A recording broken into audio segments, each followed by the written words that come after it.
Good morning friends. तो स्वागत है आप लोग का स्मार्ट क्लासेस में। ठीक है, और आज हम लोग देखेंगे बाबू क्लास 8 का विज्ञान चैप्टर 1 दहन और ज्वाला। ठीक है, पार्ट 1 मैंने बना दिया, प्लेलिस्ट में देखिएगा। आज पार्ट 2 देखेंगे हम लोग। तो देखिए, सबसे पहला पॉइंट है यहाँ पे, ईंधन क्या होता है। आपको पता है ईंधन क्या होता है? जिस पदार्थ का दहन होता है उसे क्या कहते हैं? ईंधन कहते हैं। आपको मैंने बताया हुआ। अब देखिए यहाँ पर जो ईंधन की परिभाषा है उसको हम लोग देखेंगे। तो वह पदार्थ जो जल कर ऊष्मा और प्रकाश देता है, वह पदार्थ जो जल कर क्या देता है? ऊष्मा और प्रकाश देता है, उसे क्या कहते हैं बाबू? ईंधन कहते हैं। समझ में आया आप लोग को? उदाहरण में लकड़ी, कोयला, पेट्रोल, मिट्टी का तेल, किरासन तेल, जितना भी चीज है सब क्या एक प्रकार का ईंधन है। यानी जिसका दहन होता है उसे बाबू क्या कहते हैं? ईंधन कहते हैं। अब अगला बात करते हैं ईंधन दक्षता की। ईंधन दक्षता क्या है? तो देखिए इसमें एक पॉइंट है, विभिन्न ईंधन विभिन्न मात्रा में, ठीक है, विभिन्न ईंधन विभिन्न मात्रा में ऊष्मा उत्पन्न करते हैं कि नहीं। अब मान लीजिए तेल का ऊष्मा अलग होगा, तेल से किसी भी चीज को जलाएगा उसका ऊष्मा अलग है। मोमबत्ती का ऊष्मा अलग है, लकड़ी का ऊष्मा अलग है, कोयले का ऊष्मा अलग है। सबसे ज्यादा आग किसमें ठहरता है? कोयले में ठहरता है। आप लोग देखते हैं भोज भात किससे बनता है? कोयले से ही बनता है ना। तो सबका ऊष्मा अलग अलग है।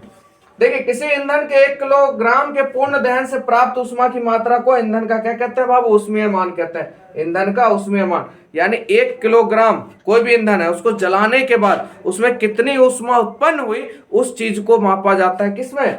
जो उस चीज को जो मापा जाता है उसे क्या कहते हैं? ऊष्मीय मान कहते हैं। समझ में आया आप लोग को? अब देखिए ईंधन के ऊष्मीय मान को, ईंधन का जो ऊष्मीय मान होता है उसका जो मात्रक है या जिसमें उसमें मापा जाता है, किसमें मापा जाता है बाबू? किलोजूल प्रति किलोग्राम। किलोजूल प्रति किलोग्राम, यानी केजी बटा केजी, केजे बटा केजी। समझ में आया आप लोग को? ठीक है, तो आगे बढ़ते हैं। विभिन्न ईंधनों के ऊष्मीय मान। हर ईंधन का ऊष्मीय मान क्या होता है? अलग होता है। जैसे देखिए हाइड्रोजन का अगर आप लोग देखिएगा कितना है? 1.5 लाख ऊष्मीय मान है। ठीक है, सीएनजी का देखिएगा, सीएनजी का फुल फॉर्म आपको पता है ना, बहुत बार पूछा था, संपीड़ित प्राकृतिक गैस। उसका कितना है बाबू? 50,000। पेट्रोल का 45,000, लकड़ी का 17,000 से 22,000। ठीक है, कोयले का कितना होता है बाबू? 25,000 से 33,000। चलिए अब देखिए ईंधन के दहन से पर्यावरण प्रदूषण। सही बात है, ईंधन का जो दहन होता है इससे क्या हो रहा है? पर्यावरण प्रदूषित हो रहा है, बहुत प्रकार के विकार फैल रहे हैं। ठीक है, तो देखिए ईंधन का बढ़ता हुआ उपयोग पर्यावरण पर हानिकारक प्रभाव डालता है। उसके बाद लकड़ी का ईंधन के रूप में प्रयोग वृक्षों की कटाई को बढ़ावा देती है। अब लकड़ी का अगर हम ज्यादा प्रयोग करते हैं ईंधन के रूप में तो क्या होगा भाई? वृक्षों का कटाई ज्यादा होगा। और वृक्ष तो हमारे जीवन के लिए बहुमूल्य तोहफा है एक प्रकार से, क्योंकि वृक्ष है तो हमारा जीवन बड़ा हरियाली से गुजरेगा, है ना। तो वृक्ष का होना अनिवार्य है, पर लकड़ी का अगर ईंधन के रूप में हम ज्यादा प्रयोग करते हैं तो वृक्षों की क्या होगी? कटाई बढ़ेगी कि घटेगी? कटाई बढ़ेगी। कटाई बढ़ेगी तो हानिकारक होगा कि नहीं? क्योंकि पर्यावरण में हानिकारक अपने आप आएगा, क्योंकि पेड़ ही नहीं होगा तो भाई आपको पता पेड़ का क्या काम है? कार्बन डाइऑक्साइड लेता है, ऑक्सीजन क्या करता है? देता है। तो ऑक्सीजन की क्या होगी? कमी होगी ना। तो जिससे पर्यावरण पर प्रतिकूल प्रभाव पड़ता है कि नहीं। तो कार्बन मोनोऑक्साइड, इसी में जो ईंधन आप लोग इस्तेमाल करते हैं उसी में एक गैस है कार्बन मोनोऑक्साइड। ये अत्यंत विषैली गैस है। ठीक है, चलिए अगला पॉइंट देखते हैं।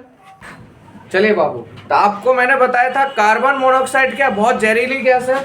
इसलिए देखिए कार्बन मोनोऑक्साइड कैसी गैस है? कि जहरीली गैस है। इसलिए देखिए कमरे में कोयला जलाना क्या होता है? खतरनाक होता है, क्योंकि कोयले से जो धुआं निकलता है वो कार्बन मोनोऑक्साइड का होता है। ठीक है, क्योंकि इससे उत्पन्न कार्बन मोनोऑक्साइड गैस से कमरे में सो रहे व्यक्ति की मृत्यु भी हो सकती है। इसीलिए कोयले को कभी भी बंद कमरे में जलाना नहीं चाहिए। अब देखिए अधिकांश ईंधनों के दहन से कार्बन डाइऑक्साइड गैस निकलती है। ऐसे बहुत सारे ईंधन है जिसको जलाने से कौन सी गैस निकलती है? Carbon dioxide. और वायु में कार्बन डाइऑक्साइड गैस की अधिक मात्रा विश्व ऊष्मन का कारण बनती है।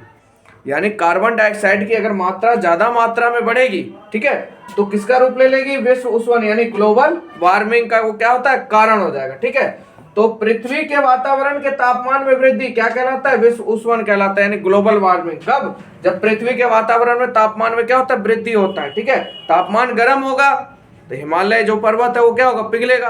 तो प्रॉब्लम तो आना ही आना है।